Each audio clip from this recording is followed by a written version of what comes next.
li ñu fi dajale tey mooy dañoo ñëw ci benn programme d'équité sociale dans l'entrepreneuriat le leadership boo xam ne dañ koy def ak suñu partenaires yi di waa CLE te Mbengue jiite ko tey fii ci préfecture bu Thiès di profiter ci occasion bi aussi di gërëm préfet ak tous les autres partenaires moo xam ANPEJ la moo xam service départemental de la famille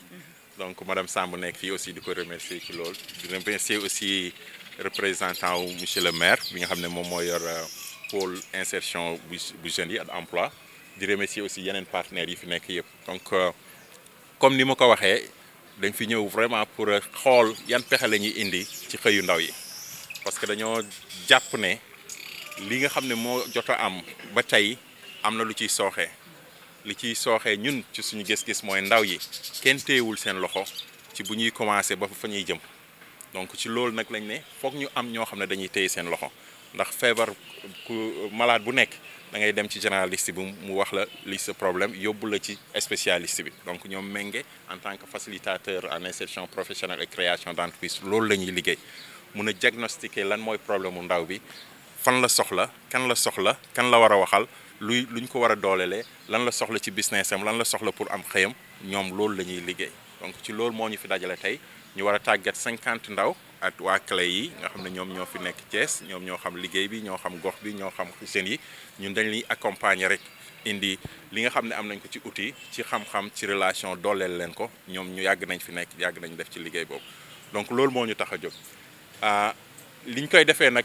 du dañuy ñëw créer lu bees pour anticiper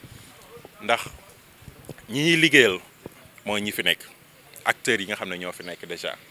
acteurs yooyu mooy ñan mooy association de jeunes yi muy service départementaux yi muy la mairie muy la préfecture muy ANPEJ muy ñeneen ak ñeneen képp koo xam ne nekk nga acteur rek te bëgg a gunge ndaw yi bokk nga ci muy banque yeeg extra niñ koy defee moo nag dañ jàpp ne acteurs yooyu foog ñu am benn concertation foog ñu am benn coordination ñoom seen bopp mënuñ ko def parce que dañoo am peut-être seen vision bopp donc day soxla ñeneen ñu mel ni CLE ñu mel ni Sénégal ñëw ànd def coordination boobu ak coordination boobu day permettre aussi duñu xëccoo ci temps wu ndaw yi ndax bu fekkee ne 5 organisations yi accompagner jeunes bëgg nañ def 5 formations ci même domaine bi ci même thème bi di ko defal per ndaw yi amatul sens donc loolu ñun dañ ne dañ ko fi bëgg a seet nu ñuy faciliter loolu nan lañ koy defee mooy foog ñu ànd créer nag benn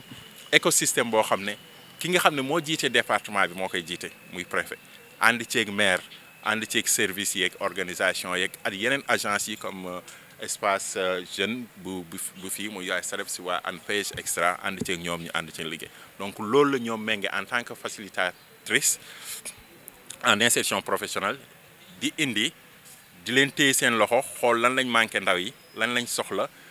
ban parcours lañ bëgg a jël maanaam ban voyage lañ war a jël ndax dañ bëgg a créer seen entreprise wala ndax dañ ut liggéey ñu teg leen ci yoon boole leen ak ñi ñu leen war a boole mais jox leen tàggat yi mais téye leen dooleel leen. donc dañuy ñëw rek dolli ci loolu kon bu fekkee ne comme noonu la c'est juste dañuy dolli ci loolu donc loolu la ñuy wax donc pour nga développer écosystème bi foog nga xam ñun mais je pense que li ci xam ne bees la ci mooy li ñii di def mooy téye loxo ndaw yi. parce que facilitateurs yi et si nga tàggat facilitateurs yi jox leen doole kàttan boo xam ne dinañ mun a accompagner ndaw yi parce que jeunes yi bu ñuy wax dëgg am na benn déficit de confiance entre ñoom ak yenn agences yi ak yenn organisation yi donc mun nga am entité bi mais la première chose bi nga soxla ci ndaw yi mooy nga fexe ñu ànd ak ñu wóolu ñu indi ñeneen ñëpp ñoo xam ne ñu ngi ci biir écosystème bi ci biir gox bi ñu indi ko. waaw en fait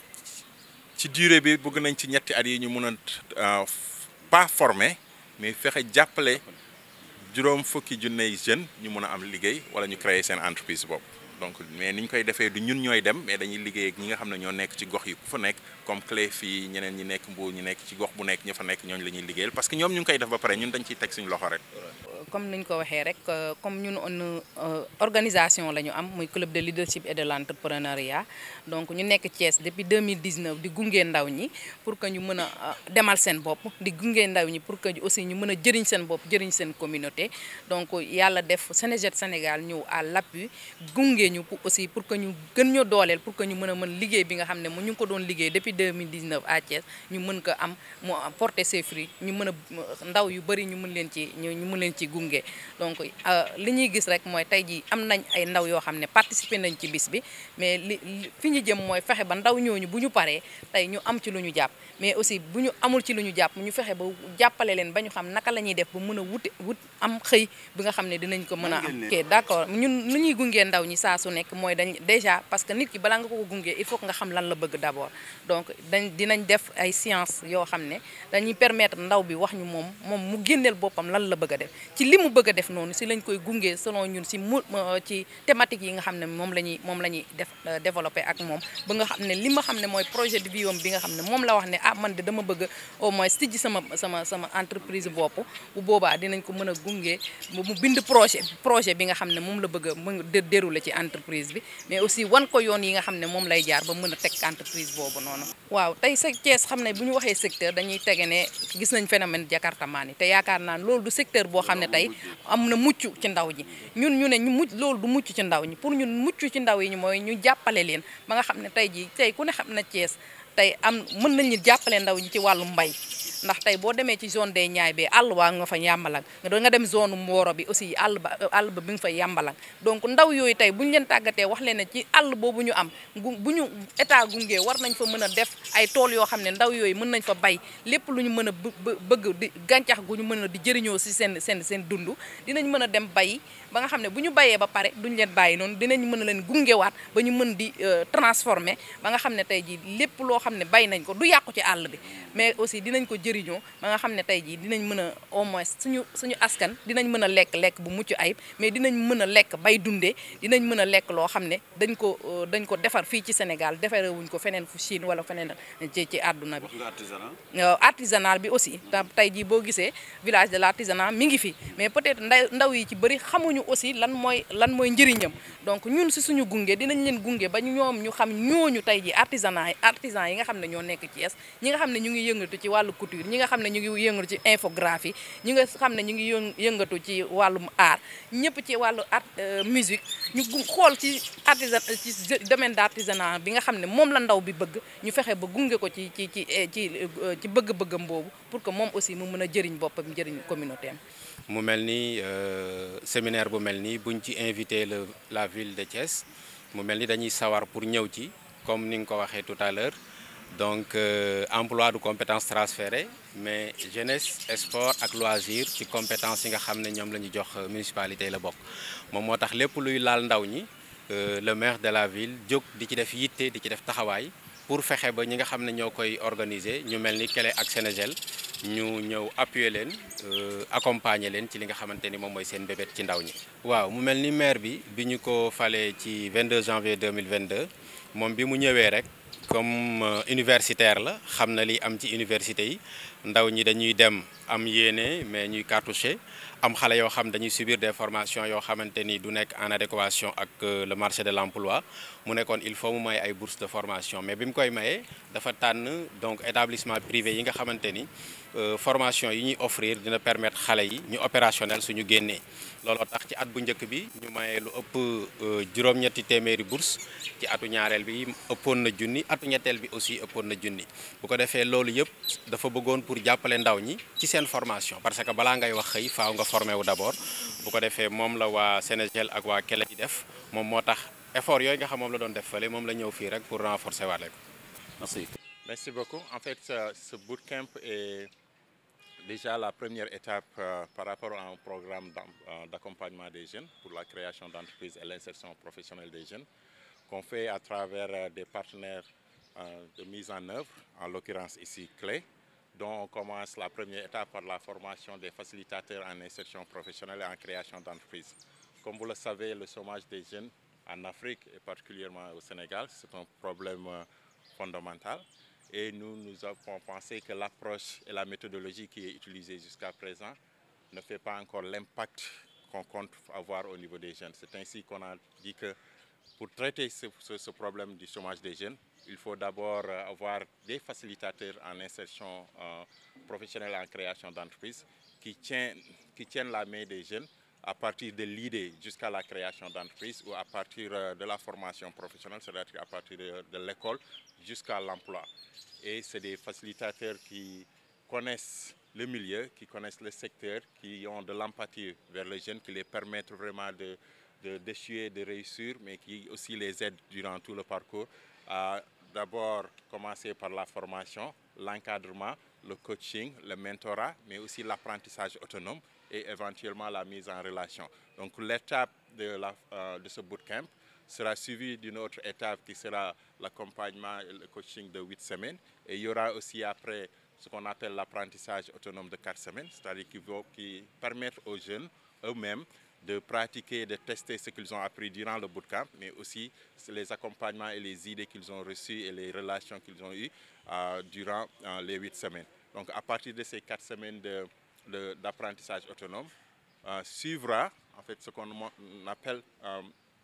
la création des comités départementaux. Donc on aura des comités qui seront des écosystèmes interconnectés ou bien des synergies d'action qui seront dirigés et soutenus par le préfet, par le maire, par les agences nationales, par les députés de cette localité et toute autre organisation ou entreprise, donc pour créer cet écosystème. Et ainsi que les jeunes, à travers les facilitateurs, à travers les mentors et cet écosystème interconnecté de compétences, auront maintenant l'accompagnement qu'il leur faut du début jusqu'à la fin. Donc c'est ça, cette approche et l'idée que nous avons. Jusqu'à présent, en fait, on a fait le département de Mbour, c'est là où on a commencé. Ensuite, le département de Kermassar, ensuite Saint-Louis. Aujourd'hui, on est à Thiès, et après suivra Kaolack et après Parcelles Assainies. Donc, on cible 300 jeunes dans ce cadre